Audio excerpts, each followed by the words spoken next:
Do you remember Gilligan's Island, the culprit that made audiences laugh on the floor in the 60s? Becoming one of the most expensive sitcoms of 1964, Gilligan's Island helped its cast become recognized as American cultural icons. It seems that the success of Gilligan's Island is proof of a flawless product, but when we look closely at each image and segment of it, that is not the case. Gilligan's Island contains a lot of technical errors that make some scenes absurd. Today, in this video, we have listed all the bloopers that its makers never wanted you to know about. Let's go. Mistanks were made. Gilligan's Island continues to enchant audiences through its timeless reruns, and in the same episode featuring Gilligan's submarine misadventure, another delightful blooper surfaces, adding an extra layer of amusement to the beloved show, as Gilligan, against all odds, manages to secure the hatch of his trusty submarine. The plot takes a humorous turn when he takes the sub for a spin around the lagoon. However, keen-eyed viewers are treated to an unexpected visual anomaly as the periscope darts around the underwater landscape. A scuba tank, seemingly out of place, becomes visible and starts moving around the periscope, creating a quirky and comical moment. The appearance of the scuba tank raises intriguing questions. Was it a prop gone rogue, making an unscripted appearance in the shot? Or perhaps it was a deliberate yet subtle nod to the behind-the-scenes magic that brings the show to life. The mysteries surrounding this blooper add an extra touch of whimsy to an already whimsical episode, leaving fans to speculate about the creative decisions and unexpected surprises that shaped the production of Gilligan's Island. Me Ike Troubles. The Gilligan's Island episode, titled Home Sweet Hut, offers viewers yet another intriguing glimpse behind the scenes, showcasing the show's charming imperfections. Amidst the picturesque setting of the professor's hut, where the castaways often brainstorm and concoct ingenious plans, a small but noticeable detail emerges for the sharp-eyed audience. As the plot unfolds within the confines of the hut, attentive viewers may spot a minor slip-up in production. The moment occurs when a shadow makes an unscripted cameo on the wall of the professor's abode. This shadow, unmistakably belonging to an overhead microphone, momentarily disrupts the illusion of the island paradise. The imperfection is subtle but fascinating, serving as a testament to the challenges of television production and the constraints of shooting in confined spaces. The appearance of the microphone shadow provides a brief but unexpected behind-the-scenes peek, reminding the audience that even on the seemingly deserted island of Gilligan and his fellow castaways, the magic of television requires a bit of practical maneuvering. The brevity of the shadow's appearance adds to its charm. Blink, and you might miss it, but for those keen enough to catch the details, it becomes a point of discussion and discovery. Was it a momentary lapse in set awareness? Or perhaps an instance where the technical intricacies of filming became a silent participant in the scene? The questions raised by this subtle blooper contribute to the mystique and enduring appeal of Gilligan's Island. Boat blunder. The opening credits of Gilligan's Island have become iconic, setting the stage for the misadventures of the castaways on the SS Minnow. As the credits roll, viewers witness the charming little boat, the SS Minnow, embarking on a journey filled with excitement and mystery. However, for those with a keen eye, there's a subtle yet intriguing detail that may escape casual observation. Upon closer inspection, one can discern a curious inconsistency in the appearance of the SS Minnow. The first glimpse of the boat is during its departure, seemingly ready to sail into the unknown for a 3-hour tour. This initial shot showcases the Minnow in its pristine state, complete with an upper deck above the windows where the helm is located. The boat's front cabin has a distinctive spear-like shape, contributing to its nautical charm. The plot thickens when the scene transitions to the aftermath of the storm that maroons the passengers on the mysterious island. As the SS Minnow is shown beached on the shore, an observant viewer might notice a subtle alteration in its design. Unlike the pre-storm Minnow, the boat now lacks the upper deck above the helm's windows, creating a noticeable gap in its structure.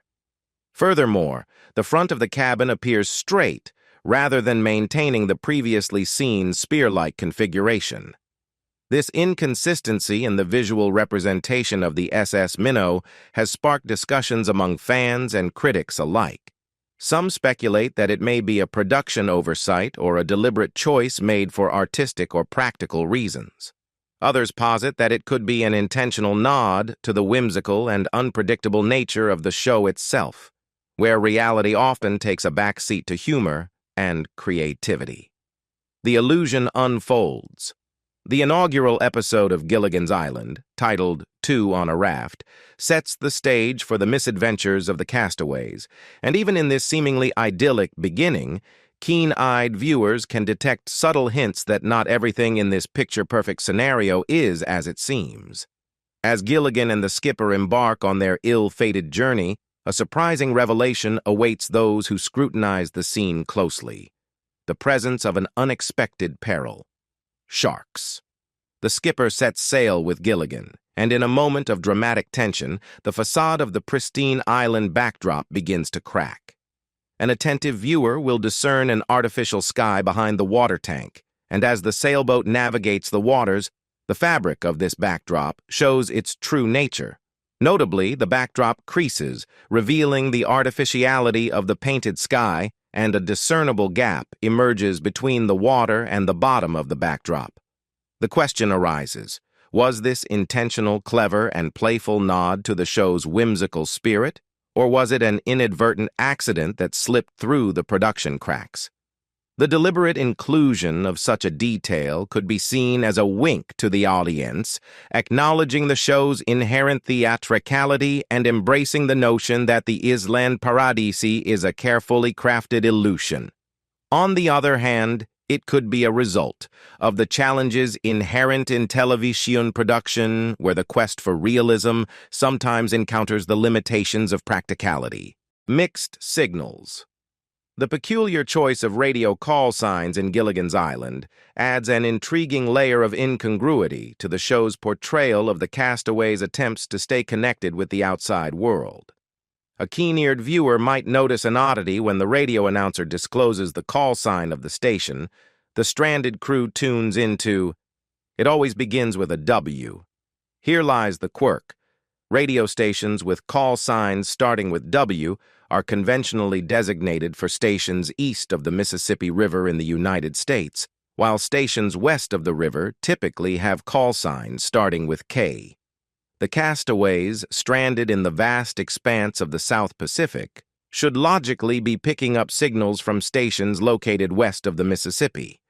This detail becomes a fascinating nuance as it challenges the realism of the show's portrayal of the castaways' radio communication. The incongruity becomes even more pronounced when considering the technical limitations of the era and the conditions on the deserted island. Even under optimal circumstances, it would be highly unlikely for the castaways to pick up the strongest AM signals from the eastern part of the United States. The vast distance, coupled with the inherent challenges of AM radio transmission over such expanses of open water, would make it improbable for the Minnow's radio to consistently catch signals from the other side of the continent. This detail, though a minor and perhaps unintentional inconsistency, adds an element of humor and irony to the show. The implausibility of the castaways consistently tuning into W stations becomes a whimsical part of Gilligan's Island's charm, highlighting the liberties taken in the name of entertainment and storytelling. The creators seemingly chose the familiar W call signs for their audience, who were likely more accustomed to hearing them on the airwaves rather than adhering strictly to geographical accuracy. Suspiciously well-equipped. The paradox of the castaways on Gilligan's Island, originally embarking on what was intended to be a mere 3-hour tour, but seemingly equipped with an endless supply of provisions, adds an intriguing layer of whimsy to the show. Among the most notable aspects of this incongruity is the apparent abundance of possessions carried by each member of the stranded crew. Marianne and Ginger, for instance, present a curious case with their extensive wardrobes. Despite the limited luggage space one might expect on a day trip, these two characters appear to have packed entire collections of outfits, providing a seemingly endless array of fashion options for every occasion on the island. This wardrobe abundance becomes a charming and humorous aspect of the show, serving as a visual reminder that, despite their predicament, the characters maintain a certain level of elegance and style. The professor, meanwhile, emerges as a repository of knowledge on the island, thanks to his vast collection of books. It's a curious detail considering the supposed brevity of the voyage, prompting viewers to wonder how he managed to bring such an extensive library on a short boat trip. The presence of the professor's books adds an intellectual dimension to the island's makeshift society, offering a glimpse into the resourcefulness and adaptability of the castaways. Then there are the Howells, the wealthy and refined couple whose luggage seemingly defies the constraints of practicality. Their assortment of luxury items, from fine clothing to exquisite personal belongings, raises eyebrows given the circumstances of their unexpected sojourn on the island. This facet of their characters becomes a humorous commentary on their privileged lifestyle, even in the face of adversity. The show cleverly weaves these paradoxes into its fabric, using them to underscore the fantastical and surreal nature of Gilligan's Island. While the characters may be stranded, their seemingly bottomless provisions and possessions become a source of comedic exaggeration, inviting viewers to suspend disbelief and revel in the escapades of a group of castaways living in a world that exists somewhere between reality and the realm of imaginative sitcom storytelling. Mystery Man. The opening credits of Gilligan's Island, often overlooked in their whimsical charm, harbor a mystifying goof that sparks intriguing speculation about the fate of an enigmatic character. As the Minnow sets sail in the opening sequence, and the catchy lyrics proclaim, 5 passengers set sail that day, attentive viewers might discern a curious detail that opens up a whole new realm of storytelling possibilities. Despite the lyrics asserting the presence of only 5 passengers on the ill-fated voyage, a quick count reveals 8 individuals aboard the boat. Up front, Ginger and Mary Ann grace the scene, accompanied by Gilligan and the skipper on the top deck. Aft, the Howells and the professor complete the ensemble. However, a mysterious man, not part of the iconic cast, is seen piloting the boat. This discrepancy poses a fascinating question. Who is this mysterious boatman, and what role did he play in the Minnow's unfortunate fate? Could he be an overlooked character, lost to the annals of Gilligan's Island lore? The possibility opens the door to a myriad of speculative narratives, injecting an element of mystery into the show's opening credits. One can't help but wonder about the untold stories surrounding this unidentified mariner. Was he an unsuspecting adventurer who unwittingly found himself caught in the web of the Minnow's misfortune? Perhaps he was an expert navigator with a secret agenda, steering the ship into uncharted waters that led to the castaways' stranding. The absence of any acknowledgement or explanation in the series proper adds an air of intrigue to this unnoticed character's role in the ill-fated journey. Underqualified and unquestioned. The character of the professor on Gilligan's Island, portrayed by Russell Johnson, stands out not only for his scientific prowess, but also for his surprising versatility in conducting medical procedures. Throughout the show, the professor is shown performing a range of medical tasks, including physical examinations, administering injections, sedation, and treating injuries. What adds a fascinating twist to this portrayal is the fact that the professor, as clever and resourceful as he may be, doesn't hold a medical degree or possess a license to practice medicine. In the realm of Gilligan's Island, this incongruity becomes a whimsical and accepted part of the show's fictional universe. The absence of a medical background doesn't hinder the professor from assuming a role typically reserved for trained healthcare professionals. His actions, while medically oriented, are never questioned by any of the castaways on the island, creating an amusing quirk in the narrative. The character of the professor is established as a polymath, skilled in various scientific disciplines, from physics to chemistry, and even a touch of medicine. His ability to seamlessly transition into the role of an impromptu island doctor speaks to the show's willingness to prioritize humor and creativity over strict realism. The professor becomes a symbol of resourcefulness and adaptability, embodying the notion that intelligence and ingenuity can extend beyond conventional boundaries. The decision to portray the professor as a makeshift medical practitioner adds an element of absurdity to the show, contributing to its overall comedic charm. Viewers, while suspending disbelief, are invited to appreciate the humorous contradictions that arise when characters in a fictional setting defy traditional roles and expectations. Not so deserted Island. The mysterious and seemingly expansive nature of Gilligan's Island becomes increasingly evident as the castaways, marooned after the ill-fated 3-hour tour, stumble upon a succession of characters who have been living in solitude on the island for years. Each encounter adds a layer of intrigue to the narrative, raising questions about the vastness and hidden corners of this seemingly remote paradise. Among the notable inhabitants is Wrongway Feldman, a hapless aviator who, true to his name, managed to navigate the island in the wrong direction, prolonging his unintended stay. Then there's Dubov the painter, a solitary artist capturing the beauty of the island with his brush strokes. The Jungle Boy, with his untamed appearance and primal connection to the wilderness, further adds to the eclectic mix of characters. What makes these encounters fascinating is the shared belief of these long-term residents that they are the sole inhabitants of the island until they cross paths with the Minnow crew. The island, it seems, is a vast and mysterious place, concealing hidden corners that shelter individuals oblivious to the presence of others. This raises a captivating question. Just how expansive is Gilligan's Island? The series tantalizes viewers with the notion that there may be unexplored territories, secret enclaves, or undiscovered wonders lurking beyond the familiar settings. The island becomes more than just a backdrop. It transforms into a character in its own right, shrouded in mystery and offering the promise of new and unexpected encounters. As the castaways continue to navigate their way through the challenges of island life, each new inhabitant they stumble upon adds to the tapestry of the island's untold stories.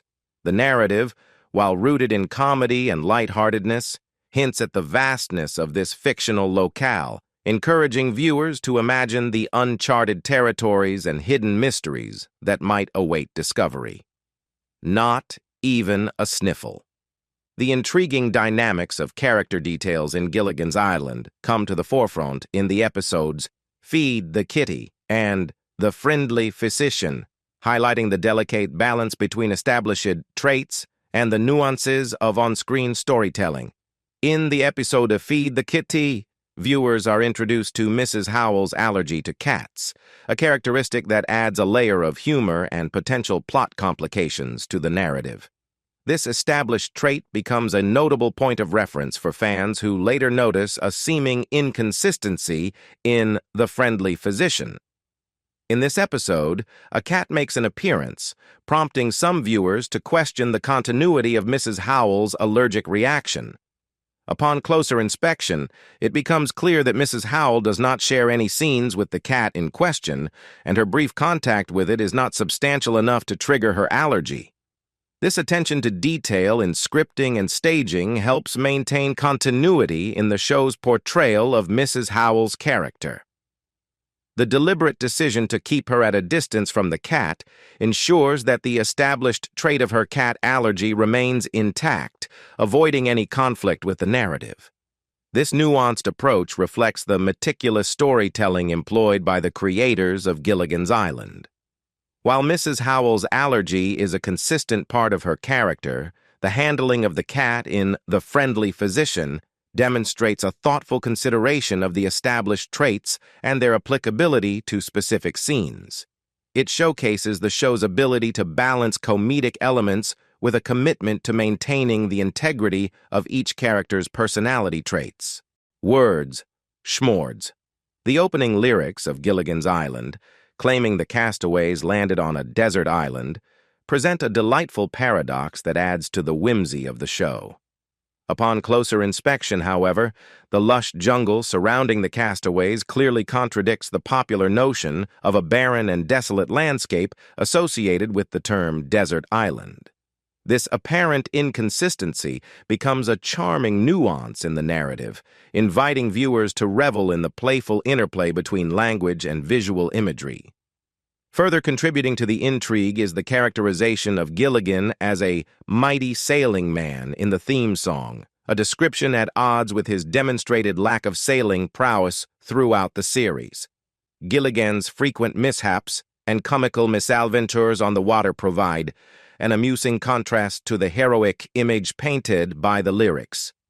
This divergence between the idealized portrayal and the character's actual abilities becomes a source of humor, reinforcing the show's lighthearted and self-aware tone.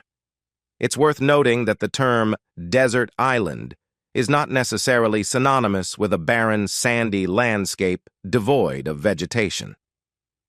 The Oxford English Dictionary defines a desert island as a remote, uninhabited tropical island. This nuanced interpretation aligns with the lush jungle setting depicted on Gilligan's Island, subtly resolving the apparent contradiction in the show's description. The choice of words in the opening lyrics becomes a clever play on expectations, inviting viewers to reconsider their preconceived notions about deserted islands. By embracing the Oxford English Dictionary's definition, the show not only maintains linguistic accuracy, but also introduces an element of surprise and whimsy, challenging conventional perceptions of what a deserted island should look like. Lowest hanging fruit. The whimsical world of Gilligan's Island occasionally dips into the fantastical, and two episodes, Personal Magnetism and Its Magic, provide glimpses into the show's playful embrace of the extraordinary. However, even in this seemingly magical realm, the limitations of practical effects and behind-the-scenes craftsmanship reveal themselves to the keen-eyed viewer. In the episode Personal Magnetism, Gilligan finds himself temporarily endowed with invisible powers, turning a seemingly ordinary dinner into a surreal spectacle. Pears and grapes appear to float across the dinner table, defying gravity and adding a touch of enchantment to the scene. Yet, the magic is quickly demystified for observant viewers who notice a distinct glint of wires used to lift the prop fruit. These wires, reflecting light near the roof of the hut, become telltale signs of the practical methods employed to achieve the illusion. The clever use of wires, while effective for the television audience, offers a glimpse into the behind-the-scenes magic that brings Gilligan's Island to life.